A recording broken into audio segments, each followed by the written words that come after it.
Ravite Wellness Center, one-stop permanent solution for chronic diseases with integrated treatment.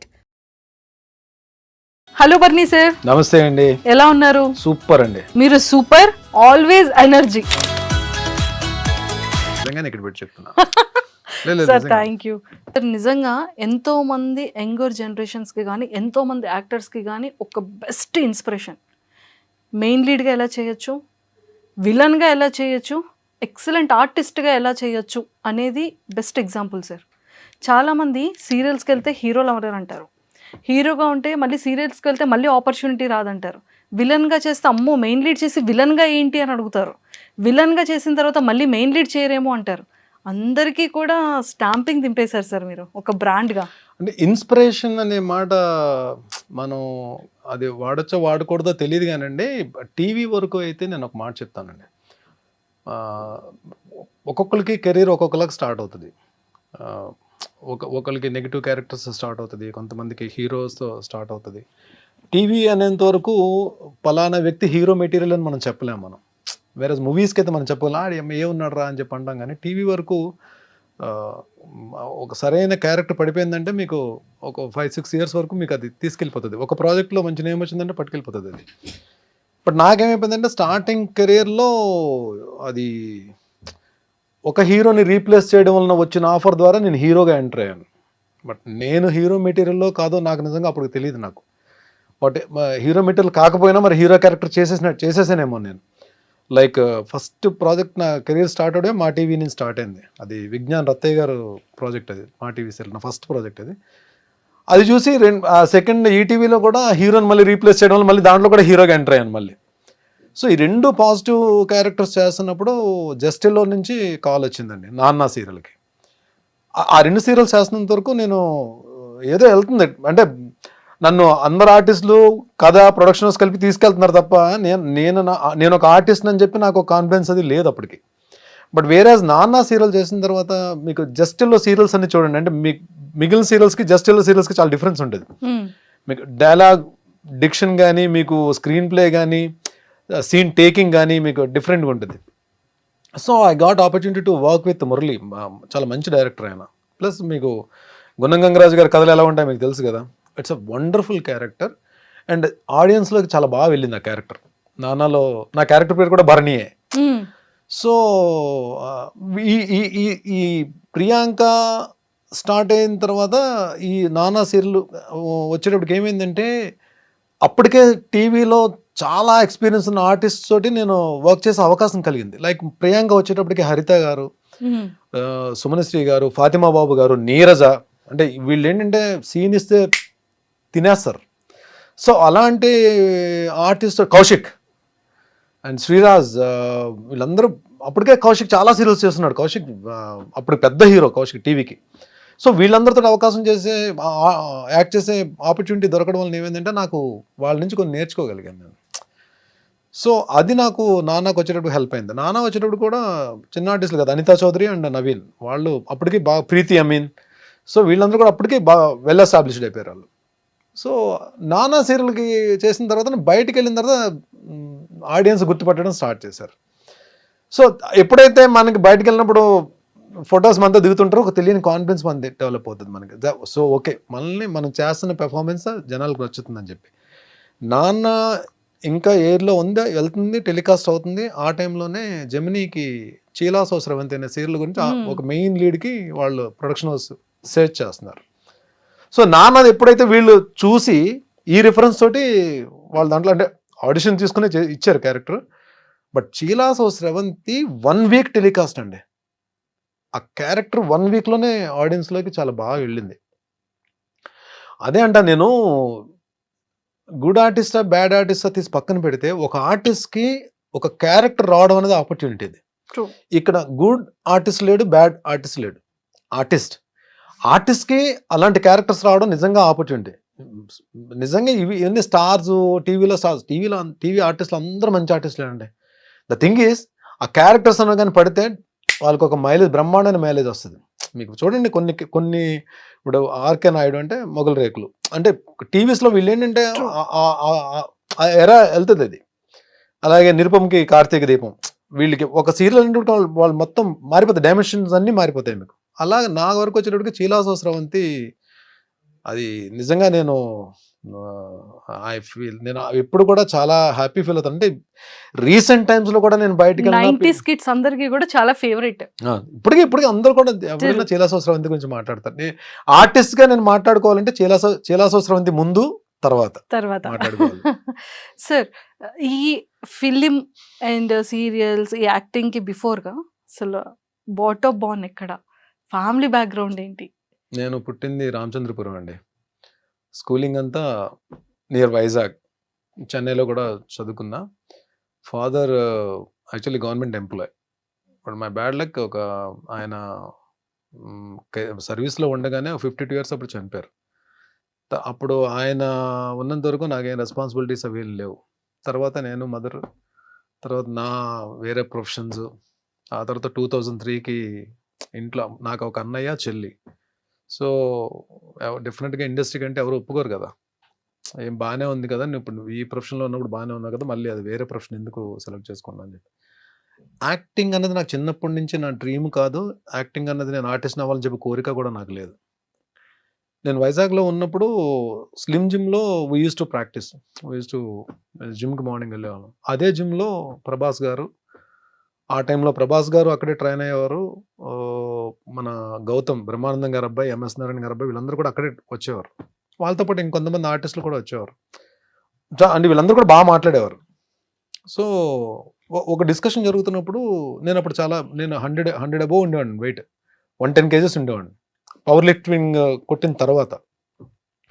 So డిస్కషన్లో ఎవరో ఇలా పిచ్చాపాటి మాట్లాడుకుంటే ఎవరో సరదా అన్నారు, భరణి కూడా ఇండస్ట్రీకి వస్తే బాగుంటుంది కదా అని చెప్పంటే, యువతలు ఇంకో అబ్బాయి ఎవరో, అప్పుడు నేమ్ రివీల్ చేయడం అనవసరం, అది తను ఏమన్నాడంటే, భరణి ఇండస్ట్రీకి వచ్చిన విలన్ పక్కన కర్ర పట్టుకుని నిలబడి ఎస్ బాస్ అనే క్యారెక్టర్స్ తప్ప ఏమి రావు అని. తను ఏదో నన్ను కించపరచాలని ఏమో అనలేదు, తన ఫ్లోలో వచ్చేసింది అది అనేసాడు. బట్ అది ఎక్కడో నేను నా పనులు నేను చేసుకున్నా సరే, అది ఎక్కడో నాకు మైండ్లో కొంచెం ఇలా అనేసి ఏంటారు బాబు, అసలు యాక్టింగ్ ఏంటి, అసలు చూద్దామా, ఇండస్ట్రీకి వెళ్దామా. కొంతమంది ఏమో ఎంకరేజ్ చేశారు, కొంతమంది డిస్కరేజ్ చేశారు. సో నేనేదో నార్మల్గా ఈ ఫోటోషూట్కి వెళ్ళి ఫొటోస్ పట్టుకుని హైదరాబాద్ వచ్చాను, ఎవరికి చెప్పను, ఇంట్లో అమ్మకు కూడా చెప్పలే. హైదరాబాద్ వచ్చి ఎక్కడ మన ఈ అమీర్పేట దగ్గర ఏదో స్టూడియో ఉంటే, డబ్బింగ్ స్టూడియోలో ఉంటే ఫొటోస్ ఇచ్చేసి వెళ్ళిపోయాను. అప్పుడు ఆ టైంలో మా టీవీ సత్య సీరియల్కి హర్షవర్ధన్, మన అమృతం హర్షవర్ధన్ హీరోగా అన్నాడు. సో తనకేదో మరి వేరే స్క్రిప్ట్ ఏదో రాయడమో లేదా తను ఏదో బిజీగా ఉండడం వలన ఆ ప్రాజెక్ట్ నుంచి బయటకు వెళ్తున్నప్పుడు అది సేమ్ ఆ హీరో రీప్లేస్మెంట్ గురించి లక్కీగా నేను ఫొటోస్ వేయడం వల్ల నాకు కాల్ వచ్చింది. అలాగే నా ఇంట్రో జరిగింది. ఇంకా అక్కడి నుంచి 2003 నుంచి 2020 వరకు అసలు అంటే సీరియల్స్లో అయితే గ్యాప్ లేకుండానే వర్క్ చేశానండి. అంటే కలాం తల్లి బ్లెస్సింగ్స్ మరి ఏమో ఐ డోంట్ నో, ఎక్కడ గ్యాప్ అయితే తీసుకోలేదు. నెంబర్ ఆఫ్ సీరియల్స్ అన్ని ఆల్మోస్ట్ ఆల్ ప్రొడక్షన్ హౌసెస్లో చేశాను. రాఘవేంద్ర గారి కంపెనీలో చేశాను, దాసరి గారి కంపెనీలో చేశాను, ఆర్కా మీడియాలో చేశాను, అన్నపూర్ణలో చేశాను. అన్ని ప్రొడక్షన్ హౌస్లో నేను ఈటీవీ ఇన్ హౌస్ చేశాను, ఈటీవీ జస్టెల్లో చేశాను.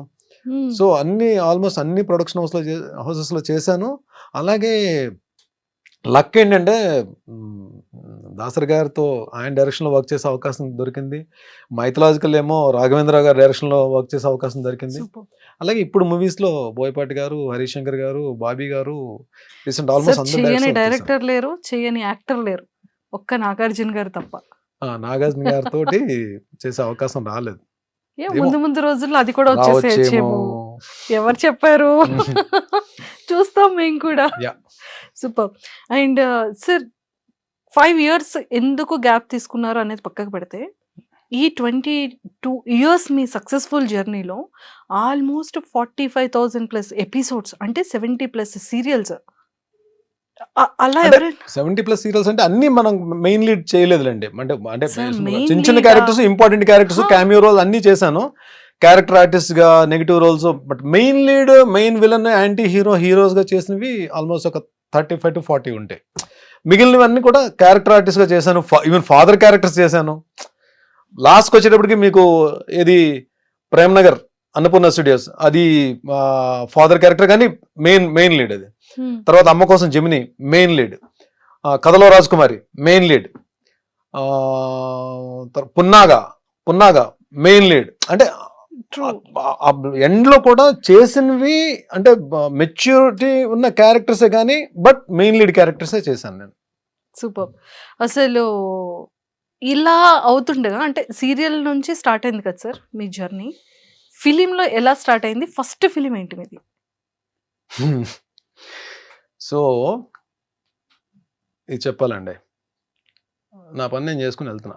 ఒకరోజు నేను షూటింగ్లో ఉండగానే రాజీవ్ అన్న కాల్ చేశాడు. రాజీవ్ మేమందరం కూడా యూజ్ టు ప్లే క్రికెట్ అందరం కూడా.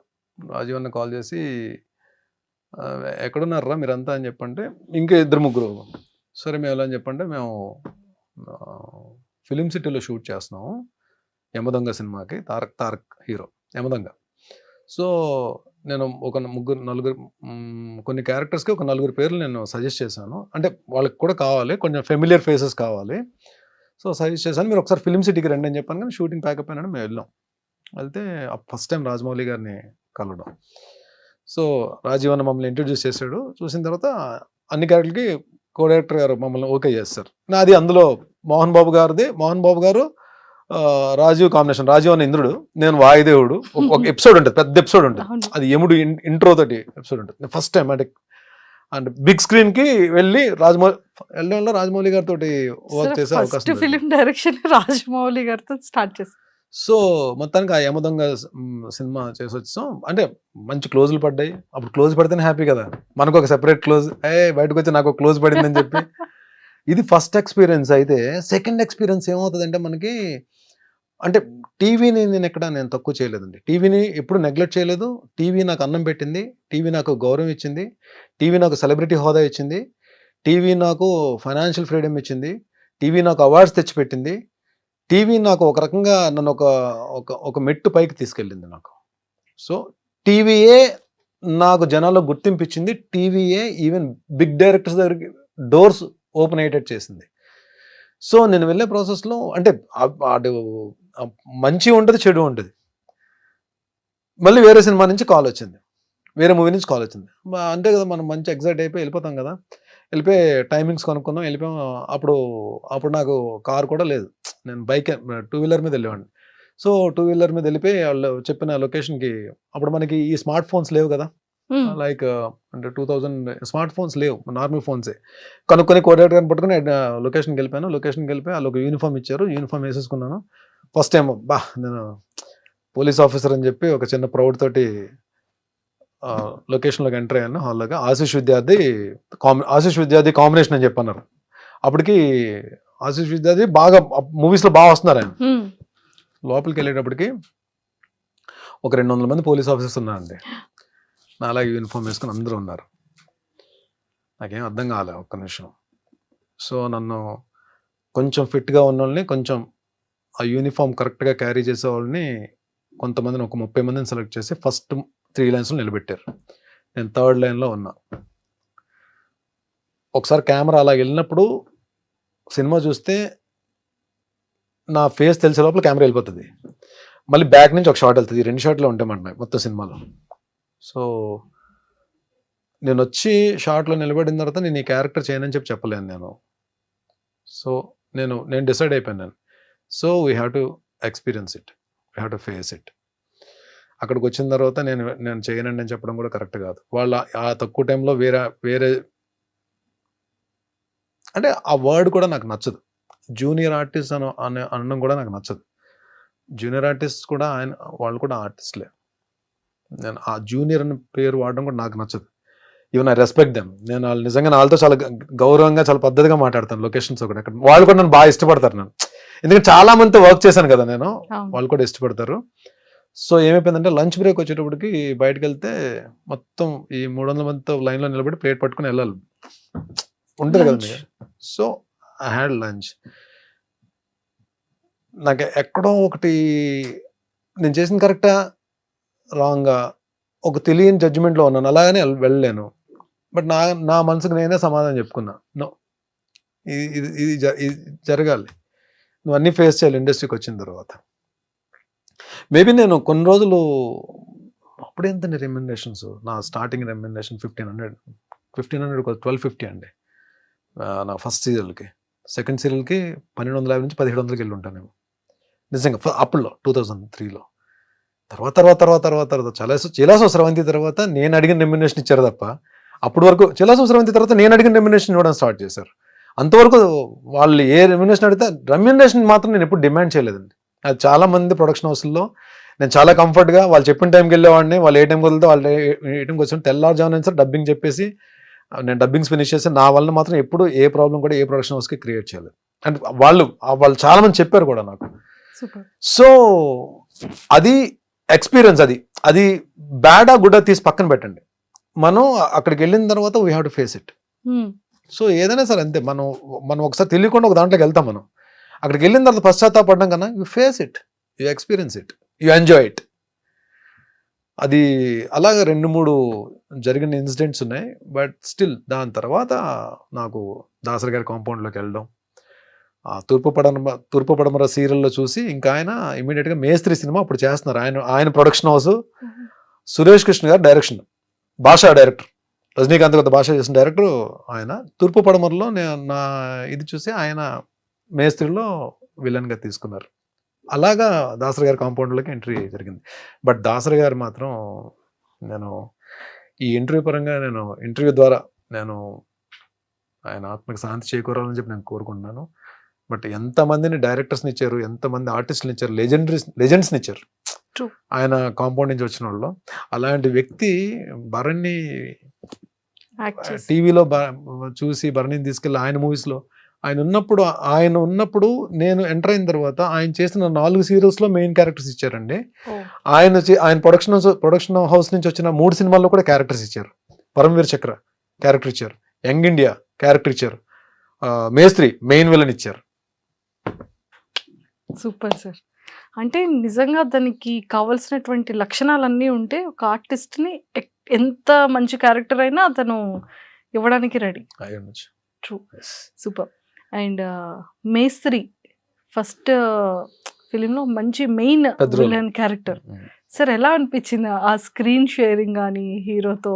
సూపర్ అండి, ఫెంటాస్టిక్. నాకు ఆ సినిమా ద్వారా పరిచయమైన ఇంకొక అద్భుతమైన ఆర్టిస్ట్, అద్భుతమైన వ్యక్తి శ్రీహరి గారితో 3 days అండి ఒక భీకరమైన యాక్షన్ ఎపిసోడ్ ఉంటుంది.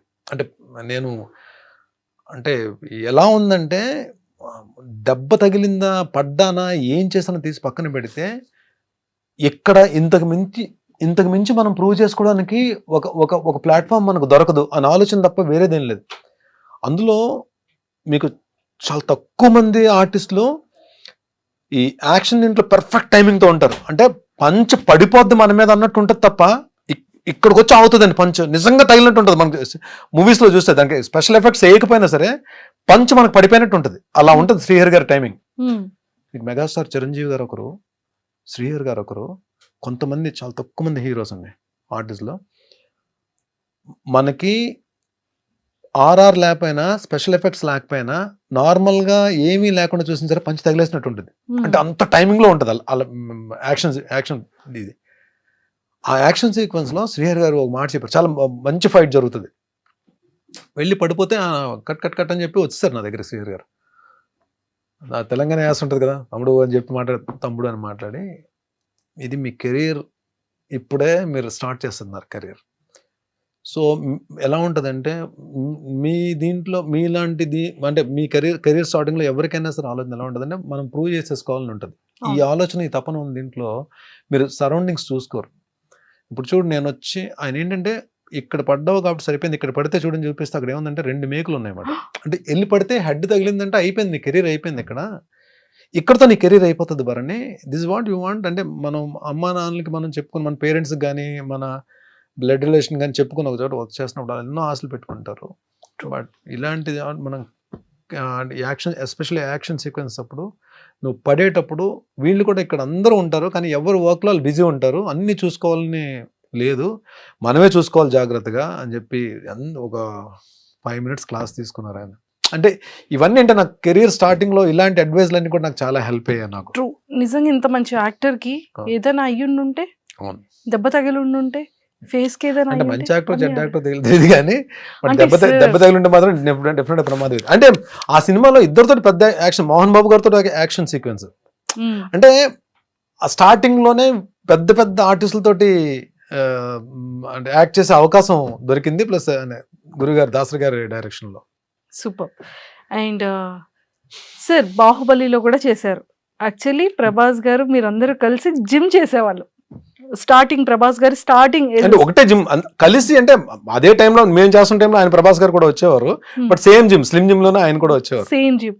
సో యాక్టింగ్ చేసేటప్పుడు అంటే ఆ బాహుబలిలో ఉండేటప్పుడు ఆ ఇంట్రాక్షన్ జరిగిందా ఇద్దరు? ప్రభాస్ గారికి నాకు కాంబో లేదండి. కానీ ప్రభాస్ గారు రాణా గారు ఇద్దరు కూడా లొకేషన్ లోనే ఉండేవారు. ఎందుకంటే ఏదో ఒకటి అక్కడ ఏదో ప్రాక్టీస్ జరుగుతూనే ఉండేది. బట్ నాకు ఆయన నేను ఎందుకంటే ఒక్క రాజమౌళి గారు లొకేషన్ లోనే ఏంటంటే అక్కడ చిన్న ఆర్టిస్ట్ పెద్ద ఆర్టిస్ట్ అవి ఏమి ఉండవు. అందరు కలిసి కూర్చొని లంచ్ చేస్తారు. లంచ్ లో అందరు మొత్తం ఆల్ రమా మేడము, డైరెక్టర్ రాజమౌళి గారు, వల్లి గారు మొత్తం అందరూ ఒక దగ్గర కూర్చుంటారు. ఆర్టిస్టులు అందరూ ఒక దగ్గర కూర్చుంటారు. నాకేంటి అప్పటికే ప్రభాస్ బాహుబలి 1 కన్నా ముందే ఆయన బాగా ఎస్టాబ్లిష్ అయిపోయారు. ఆయన టాప్ దీంట్లో ఉన్నారు. అందరు రానాగారు అందరూ కూర్చుంటే నాకు అక్కడ అదే టేబుల్ మీద నాకు ప్లేట్ పెట్టారు. మనకి చిన్న బ్యాడ్ ఎక్స్పీరియన్స్లు ఉన్నాయి కదా, ఎక్కడో చిన్నది ఉంటుంది. ఒరే బాబు, మనకు నిజంగానే అక్కడికి వెళ్ళి కూర్చునే స్థాయి ఉందా, అర్హత ఉందా, ఇలా అంటే మన ఆలోచన ఇలా ఉంటుంది. So I don't know, but ఇమీడియట్గా అంటే వాళ్ళు ఏంటంటే ఓన్ చేసేసుకుంటారండి. అక్కడ మనిషిని ఓన్ చేసేసుకుంటారు. వాళ్ళే అడిగేస్తారు. మనం ఇది కావాలని చెప్పి మనం ఏది అడగక్కర్లేదు. బర్నీ రామ్మ కూర్చో రమా గారు పిలిచేస్తారు. రమా గారే మనకి ఏమన్నా కావాలంటే టచ్అప్ ఆవిడే చేసేస్తారు. రమా మేడమే మన ఆర్నమెంట్స్ ఏమైనా ఉంటే ఆవిడే సెట్ చేసేస్తారు.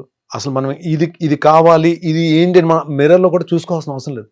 షార్ట్లోకి వెళ్ళినప్పుడు పర్ఫెక్ట్గా తీసుకెళ్ళి నిలబెడతారు. అంటే వాళ్ళు ఆర్టిస్ట్ని మాత్రం భలే ట్రీట్ చేస్తారండి. అది మాత్రం ఆ లొకేషన్లో అంటే వర్కింగ్ స్టైల్ అలాగే ఉంటుంది, బట్ ట్రీట్మెంట్ కూడా అలాగే ఉంటుంది. బట్ ఆ టైంలోనే మాట కలిసాం కానీ, బట్ అప్పటికి నేను నా గెటప్లో ఉన్నాను. అది మార్తాండవర్మ క్యారెక్టర్.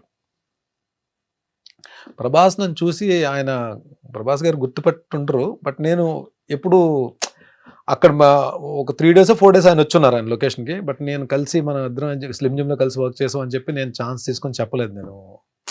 బట్ చెప్పినా ఆయన డెఫినెట్గా పాజిటివ్గా రియాక్ట్ అవుతారు. I know about him.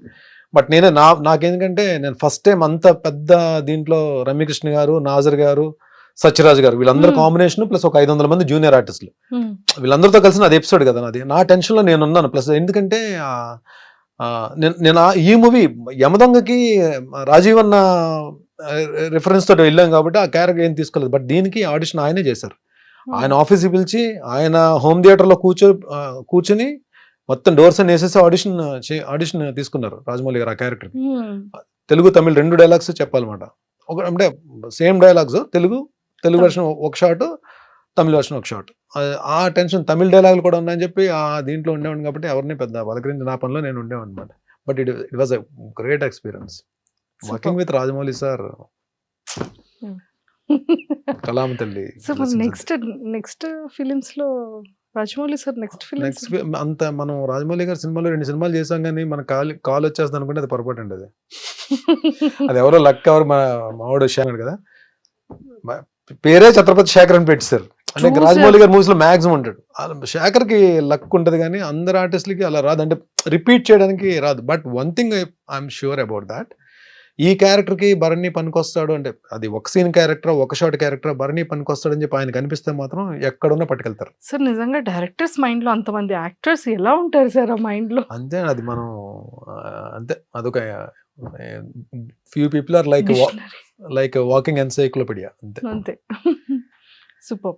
And చాలా మంది యాక్టర్స్ తో కూడా చేశారు. అంటే బాలయ్య బాబు గారు అఖండ 2లో కూడా ఉన్నారు. అఖండ 2 చేస్తున్నాను మీకు ఎలా ఎవరు చెప్పారు? మీరు అంటే మేము బ్యాక్ ఎండ్ రిలీజ్ అవ్వలేదు కదండి. రిలీజ్ అవ్వకపోయినా పర్లేదు సార్, కానీ అఖండ 2లో ఉన్నారు సార్. అఖండ 2లో బాగుంటుందండి, మంచి యాక్షన్ ఎపిసోడ్ ఉంటుంది. అంటే అది సిచ్యువేషన్ ఏంటని నేను చెప్పడం కరెక్ట్ కాదు కానీ మంచి ఎపిసోడ్ ఉంటుంది. నన్ను కొట్టిన తర్వాత ఆయన చెప్పే డైలాగులు పేలిపోతాయి, నెక్స్ట్ లెవెల్ ఉంటాయి.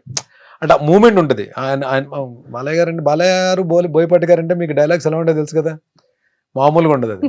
అలాంటిది ఆ ఎపిసోడ్లో చెప్పే స్ట్రాంగ్ డైలాగ్స్, అంటే మంచి జనాల్లోకి వెళ్ళే డైలాగ్స్ నన్ను కొడుతూ చెప్తారు, అది బాగుంటుంది డైలాగ్స్. Super sir. బాలయ్య బాబు గారికి మీకు ఏమైనా మెమరబుల్ మూమెంట్స్ ఏమైనా?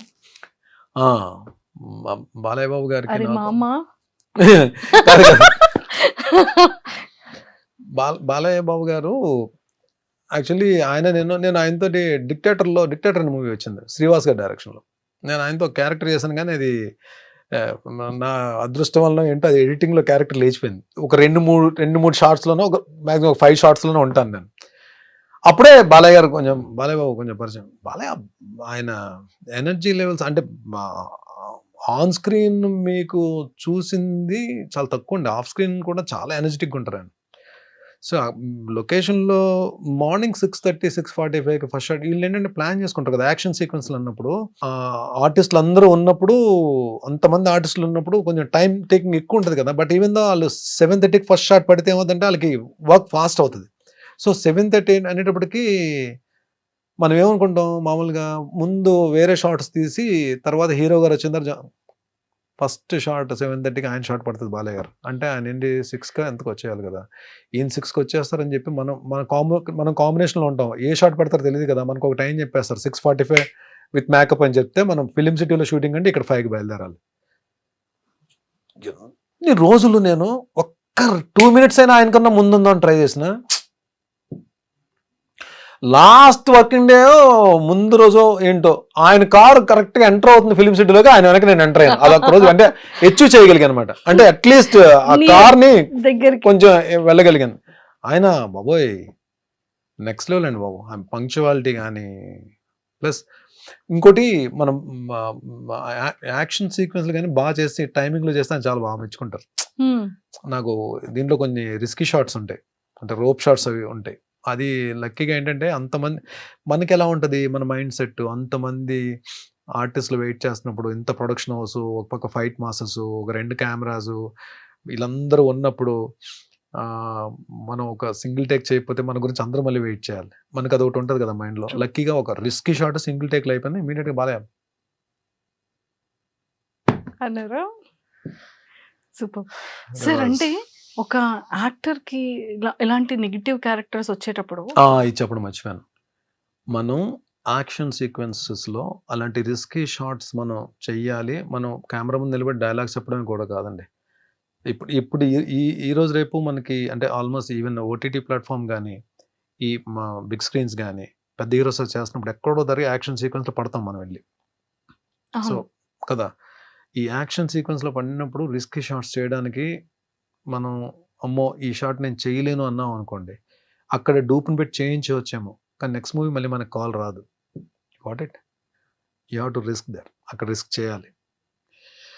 నేను చేయలేను అంటే ఆ టైంకి డూప్ని పెట్టేస్తారు, మన కాస్ట్యూమ్ తీసేసి డూప్ కేసి ఆ షార్ట్ ఫినిష్ చేస్తారు. కానీ అక్కడ ఏమవుతుంది నెక్స్ట్, బర్నీ వద్దులండి యాక్షన్ సీక్వెన్స్ 100కి మనోడు చేయలేనని చెప్పంటాడు. అది వెళ్ళిందంటే కరెక్ట్ కాదు. అది మనం రిస్క్ చేయాలి. ఆ రిస్క్ చేయాలంటే మనకు ఫస్ట్ ఉండాల్సింది ఏంటి? ఫిజికల్ ఫిట్నెస్ ఉంటే, మనం ఫిట్నెస్లో ఉంటే ఎలాంటి రిస్క్ షాట్ అయినా చేయడానికి మనకి ముందు చెప్పేస్తుంది. ఇది connection between heart and mind. ఇది గట్స్, దీన్ని జాగ్రత్తగా తీసుకెళ్ళరా అని చెప్పి ఆ టైమింగ్లో కానీ చేయగలిగితే మనం happily we can do. Super. కానీ ఆ రూఫ్ కట్టేటప్పుడు కానీ, ఆ ఫైటింగ్ సీక్వెన్సెస్లో కానీ ఎంత జాగ్రత్తగా ఉన్నా ఖచ్చితంగా చిన్న చిన్న దెబ్బలు 100% మీకు అలా వెళ్ళి కోట వెళ్ళి లారీని వెళ్ళి ఎక్కడో ఉంటుంది. లారీ ఆల్మోస్ట్ ఒక 40 feet దూరంలో ఉంటుంది. వెళ్ళి లారీకి వెళ్ళి గుద్దుకుంటే ఆ లారీ నిండా గన్నీ బ్యాగ్స్ ఉంటాయి. నాతో పాటు ఆ బ్యాగ్స్ అన్ని కింద పడతాయి. ఇది షార్ట్. ఇది షార్ట్ తేడా అయింది అనుకోండి, మళ్ళీ కిందకి పడిన గన్నీ బ్యాగ్స్ అన్ని మళ్ళీ లారీ ఎక్కించాలి కదా. ఇక్కడ ఎంత కదా వీళ్ళకి, అంటే అది అలా వెళ్ళిపోతుంది ఫ్రేమ్లో షార్ట్. ఫ్రేమ్లో మనకు సినిమా చూసినప్పుడు అలా వెళ్ళిపోతుంది, కానీ దాని వెనక ఎంత ఉంటుందంటే వర్క్ అసలు బ్లాస్ట్లు అవుతాయి పర్ఫెక్ట్గా. మళ్ళీ నా ల్యాండింగ్ కూడా పర్ఫెక్ట్గా ల్యాండ్ అవ్వాలి. ఏది దాన్ని తగులుకొని బ్యాగ్స్ అన్ని మీద పడుతున్నప్పుడు కూడా ల్యాండింగ్ కరెక్ట్గా ల్యాండ్ అవ్వాలి. ఎక్స్ప్రెషన్ మిస్ అవ్వదు, ఆ పెయిన్ ఎక్స్ప్రెషన్ ఇవ్వాలి.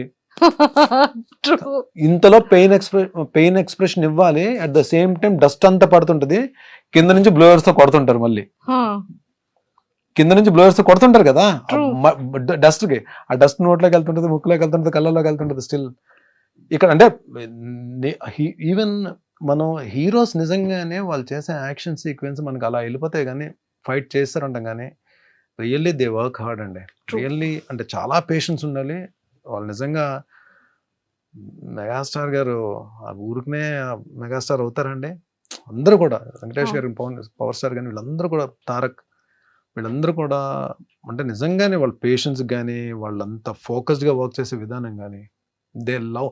అంటే ఇక్కడికి వచ్చిన తర్వాత మనం థియేటర్ చూసి క్లాప్స్ కొట్టి విజిల్స్ వేస్తాం, బట్ వెనక చాలా హార్డ్ చాలా వర్క్. హార్డ్ వర్క్ ఉంటుంది. సో అందుకే మూవీ షూటింగ్ కూడా అంత డ్యూరేషన్ పడుతూ ఉంటుంది. సార్ స్కిన్ కేర్ ఎలా తీసుకుంటారు? హెయిర్ పాడవకూడదు, స్కిన్ పాడవకూడదు. హెయిర్ పాడైపోయిందండి, హెయిర్ లూజ్ అయిపోయింది, హెయిర్ చాలా పోయింది. స్కిన్ కూడా ఏంటంటే నేను మేబీ నేను స్కిన్కి స్పెషల్గా నేను ఏం కేర్ ఏం తీసుకోవట్లేదు. మరి నేను అంటే మేబీ నా స్కిన్ కూడా పెద్ద సన్ స్క్రీన్ అవి ఏమో అంటే అంత పర్టికులర్గా నేను చేసే క్యారెక్టర్స్ అన్నీ దెబ్బలు తగిలించుకునే క్యారెక్టర్లే కదా, పెద్ద గ్లామర్ పెద్ద ఏం అవసరం ఉండదు, పెద్ద మేకప్ కూడా వేయరు. వెళ్ళి వేస్తే మసి రాసేస్తారు ముఖానికి, లేదా బ్లడ్ ఏదో పడుతుంది. అంటే నేను ఇప్పుడు చేస్తున్న క్యారెక్టర్స్ అన్ని మూవీస్లో అందరు హీరోల చేత దెబ్బలు తినే క్యారెక్టర్లే కదా మ్యాక్సిమం వస్తాయి. మంచి క్యారెక్టర్లు వచ్చినప్పుడు, గ్లామర్ ఓరియంటెడ్ క్యారెక్టర్స్ ఇంకేం వస్తాయిలేండి మనకి. ఒకవేళ వచ్చినప్పుడు చూద్దాం, నాకు కొంచెం అప్పుడు స్కిన్ కేర్ తీసుకుందాం. ప్రస్తుతానికైతే ఈ స్కిన్ ఒప్పుకున్నారు డైరెక్టర్లు అందరూ. సార్ సో ఇలా ఈ యాక్టింగ్ దాని గురించి పక్కకు పెడితే కొంచెం మళ్ళీ మనం పర్సనల్ గురించి మాట్లాడుకుందాం. ఇన్ని ఫిలిమ్స్ చేశారు కదా, ఎన్ని సీరియల్స్ చేశారు, మంచి అర్నింగ్ ఉన్న భరణి గారికి ఎందుకు ఏ రోజు అమౌంట్ని వెనక వేసుకోలేదు? దట్టు ఆ టైంలో పార్టీస్కి రెగ్యులర్గా వెళ్ళేవాళ్ళు, ఫ్రెండ్స్. అంటే అలా ఉన్న భరణి గారు సడన్గా లైఫ్లో చేంజ్ ఏంటి? ఎప్పటి నుండి దాచుకోవడం స్టార్ట్ అయింది ఆ ఒక్కసారి? There are no good friends, no bad friends. మన ఫ్రెండ్స్ బ్యాడ్, ఫ్రెండ్స్ గుడ్ అని మనం చెప్పలేం. ఫ్రెండ్ అంటే ఫ్రెండే. ఫ్రెండ్ అని పేరు పెట్టామంటే రెండు ఉండవు, గుడ్ బ్యాడ్ ఉండదు. ఫ్రెండే. ఫ్రెండ్షిప్లో బ్యాడ్ ఉండదు, గుడ్డే ఉంటుంది. మన ఎదుగుదలకు కానీ, మన సక్సెస్కి కానీ, మన డౌన్ఫాల్కి కానీ, మన హ్యాపీనెస్కి కానీ, మన పీస్ ఆఫ్ మైండ్కి కానీ, మన ఫైనాన్షియల్ ఫ్రీడమ్ కానీ మనమే కారణం అండి. ఎవ్వరు కారణం కాదు దానికి. మనం చేసుకున్న స్వయంకృత అపరాధం, మనం చేసుకున్న పొరపాట్లు, తప్పు అని తెలిసి కూడా చేసిన తప్పులు, ఇవన్నీ యాడ్ ఆన్ అవుతాయి. అంటే నిజంగానే చాలా మందికి ఆలోచన వస్తుంది, భరణి అంటే నేను ఇన్ని ప్రాజెక్ట్స్ చేసిన తర్వాత డబ్బులు అంటే ఒక బ్యాకప్ ఉండాలంటే మంచిగా సెటిల్ అవ్వాలని చెప్పి, సెటిల్ అయ్యి ఉంటాడని చెప్పి అనుకుని ఉంటారు. కానీ నేను అది వచ్చిన డబ్బు వచ్చినట్టే ఖర్చు అయిపోయింది. అది ఎలా ఖర్చు అయింది ఇంక అడగండి. అది మేబీ మీరే అన్నారు కదా పార్టీస్ అని, అలా అని అది ఇంకంతే. దానికి ఒక లెక్క అది ఉండేది కాదు. అంటే ఇంత వచ్చింది, ఇంత సేవ్ చేసుకోవాలని చెప్పి ఆలోచన ఉండేది కాదు. నాట్ ఓన్లీ పార్టీస్ ఒక్క దగ్గరే కాదు, అది ఫ్రెండ్స్ అడిగారని, వాళ్ళు అడిగారని, వాట్ ఎవర్ మేబీ అది అలా వెళ్ళిపోయింది. వెళ్ళిపోతున్న ప్రాసెస్లో ప్లస్ ఏంటంటే నేను టీవీలో బిజీగా ఉండి ఒక పక్క అడపదడప ఎప్పుడో 3 monthsకో 4 monthsకో ఒకసారి సినిమాలు కూడా చేస్తూ, మూవీస్ కూడా చేస్తూ, ఒక సర్టెన్ ఇన్కమ్ ఉన్నప్పుడు వెళ్ళి ప్రొడక్షన్ హౌస్ ఒకటి పెట్టి మా టీవీలో ఒక తాలికట్ శుభవేళ సీరియల్ ప్రొడక్షన్ చేశాం. అంటే అది యాక్చువల్లీ ప్రొడక్షన్ చేయడం అనేది ఒక ఆర్ట్ అండి. అది నాలాంటి ఒక ఫైనాన్షియల్ డిసిప్లిన్ లేనోడు, డబ్బును ప్రేమించనోడు, డబ్బు అంటే విలువ లేనోడు అసలు ఏ బిజినెస్ చేయకూడదండి. ఫస్ట్ ఆఫ్ ఆల్ నిజంగానే ఏదన్నా మనం మనస్ఫూర్తిగా ప్రేమించి ఫోకస్డ్గా ఉంటేనే అది మన దగ్గర ఉంటుందండి, లేదంటే అది ఉండదు. అది డబ్బైనా ఏదైనా సరే. సో నేను వెళ్తున్న దాంట్లో ఆ టైంలో చేయకూడదు. ఆ ప్రొడక్షన్ హౌస్ చేయడం వలన అందరూ చాలా కోఆపరేట్ చేశారు, అందరూ హెల్ప్ చేశారు, అందరూ బాగా నన్ను సపోర్ట్ చేశారు. ప్లస్ నాకు ఆ ప్రొడక్షన్ చేయడం రాక నేను డబ్బులు పోగొట్టుకున్నాను. నేను లాస్ట్ షెడ్యూల్ అయితే పాపం కొంతమంది ఆర్టిస్టులకి నేను పేమెంట్స్ కూడా ఇవ్వలేకపోయాను అప్పుడున్న నేనున్న పరిస్థితుల్లో. ఏవైతే ఇంట్రెస్ట్లకి తెచ్చిన అమౌంట్స్ అయితే ఉన్నాయో అవి క్లియర్ చేయగలిగాను తప్ప లాస్ట్ షెడ్యూల్ నేను కొంతమందికి పాపం నేను ఇవ్వలేకపోయాను. బట్ వాళ్ళు కూడా తెలిసిన తర్వాత ఆర్టిస్టులే కాబట్టి కొంతమంది బాధపడి ఉండొచ్చు, కొంతమంది మాత్రం సరే డబ్బులు బాగా పోయాయి కదా అని చెప్పి కొంతమంది అంటే లాస్ట్ షెడ్యూల్ వరకు అయితే మొత్తం క్లియర్ చేస్తాను, అందరికి ఎవరికి ఇది లేదు. కొంతమందికి నేను ఇవ్వలేకపోయాను, వాళ్ళు కూడా అడగలేదు. బట్ డెఫినెట్లీ వాళ్ళకి ఏదో రోజు నేను పిలిచి మరి నేను అంటే చిన్న చిన్న పెద్ద పెద్ద అమౌంట్లు ఏం కాదులేండి. ఆ లాస్ట్ షెడ్యూల్ అంటే ఏముంటాయండి, మేము 3-4 డేస్ వర్కింగ్ డేస్ పేమెంట్స్ ఉంటాయి అలా. అవి ఒక 3-4 అంతే. ఇది ఏ ఇయర్ లో సార్ జరిగింది? ఇది 2015 అండి. 2015 నుంచి 2016 1 టాప్ మంది తగిలిందండి. అంటే తెలుసు చాలా పెద్ద అమౌంట్ పోయిందని తెలుసు. బట్ ఆ 2011-2012లోనే నాకు ఒక అద్భుతమైన వ్యక్తి పరిచయం అన్నారు నా లైఫ్ లో. ఆరెంజ్ ఫిలిం నుంచి నాగబాబు సార్. ఆయన పాపం డబ్బులు పోగొట్టుకుని ఉన్నారు. ఎట్ ఏ టైం మీది? నేను ఇక్కడ సీరియల్ అయిపోయిందని తెలుసు. మార్నింగ్ 6:30 కాల్ వచ్చింది నాకు. ఎక్కడున్నావు అంటే ఇంట్లో ఉన్నానంటే పలానా చోటకి రా అని చెప్పన్నారు. వెళ్ళాను. నేను ఇద్దరం కాఫీ తాగుతూ కూర్చొని మాట్లాడుకుంటున్నాం. లైఫ్లో ఒకటి గుర్తుపెట్టుకోవాలని, కొన్ని జరగాలి లైఫ్లో, కొన్ని జరగాలి. జరిగితేనే కొన్నిటి విలువ తెలుస్తుంది. అలా వెళ్ళిపోయింది అనుకో, దేని విలువ తెలియదు. కొన్ని జరగడం మన మంచికే. నువ్వు నిజంగా చాలా లక్. ఎందుకంటే నువ్వు తట్టుకోగలిగే ఫిగర్తోనే బయటకు వచ్చేసావు. ఇది ప్రొలాంగ్ అయ్యి ఉంటే ఇంకొంచెం పెద్ద ఫిగర్ పోయేది. కాబట్టి ఫీల్ దట్ యువర్ లక్కీ. ఇంకో లక్ ఏంటంటే నీకు టీవీలో ఎప్పుడు కూడా ఏదో ఒక ప్రొడక్షన్ హౌస్ నుంచి కాల్ వస్తుంది. నీకు ఎవ్రీ మంత్ ఏదో సీరియల్ నుంచి కాల్ వస్తుంది. క్యారెక్టర్స్ చేస్తూనే ఉంటావు. నువ్వు వర్క్ చేద్దాం అంటే నువ్వు డెఫినెట్గా నీకు వర్క్ ఉంటుంది. చేయబరని 6 monthsలో బయటకు వచ్చేస్తావు అని చెప్పి అది ర్యాండమ్గా అన్నారు ఆయన. 6 monthsలో బయటకు వచ్చేస్తావు చెయ్యన్నారు.